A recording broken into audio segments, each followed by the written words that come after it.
बाबा आज येताना बासुंदी घेऊन या ना। अगं कालच आपण आईचा वाढदिवस होता म्हणून आणली होती ना।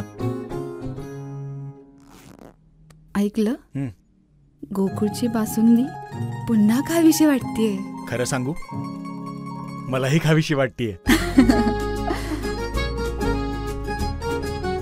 पुन्हा पुन्हा खावीशी वाटणारी गोकुळ बासुंदी। विशाळगडावर मुस्लिम सरदार की जो सरदार मराठ्यांनी मारला तो मलिक रेहान, त्याचं त्या ठिकाणी थडगा आहे।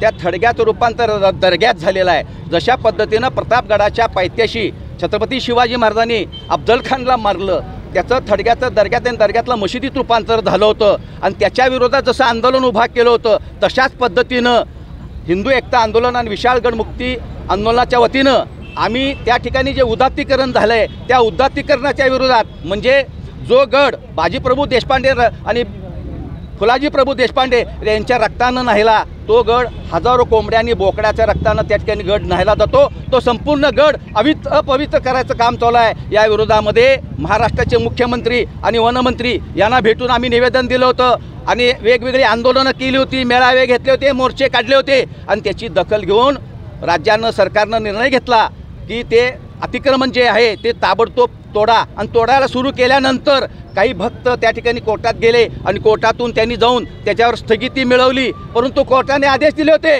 की पावसाळा संपल्यानंतर ही मोहीम सुरू करा, पण आज पावसाळा संपला, हिवाळा संपत यायला लागलाय, तरीसुद्धा मोहीम सुरू नाही आहे। राज्यातल्या सरकारनं सगळे गडकोट किल्ले अतिक्रमण मुक्त करणार अशी घोषणा केलेली आहे। म्हणून आज या ठिकाणी आम्ही हिंदू एकता आंदोलन आणि विशाळगड मुक्ती आंदोलनाच्या वतीनं मागणी करतोय की ताबडतोब ही मोहीम चालू करा। त्या विशाळगडावर जे अतिक्रमण आहे त्याच्यावर बुलडोजर फिरवून ते सगळं उद्ध्वस्त करा। फक्त त्या ठिकाणी हजरत पीर मलिक रेहानचं त्या ठिकाणी थडगं राहिलं पाहिजे। भविष्यात कधीही त्या ठिकाणी उरूस भरला नाही पाहिजे, कायमस्वरूपी उरुसावर बंदी घाला। आणि त्या ठिकाणी जे दयनीय अवस्थेत आमचे नरवीर बाजीप्रभू आणि फुलाजी प्रभू देशपांडेंचं जे स्मारक आहे ते समाधी स्थळाजवळ असं शौर्याचं एक मोठं भव्य दिव्य स्मारक उभा करावं अशी मागणी हिंदू एकता आंदोलन आणि विशाळगड मुक्ती आंदोलनाच्या वतीनं मी या ठिकाणी करतोय। या गोष्टीची दखल, या आंदोलनाची दखल जर सरकारनं घेतली नाही तर हजरत पीर मलिक रेहानच्या दर्ग्याची बाबरी केल्याशिवाय शिवभक्त गप्प बसणार नाही असा इशारा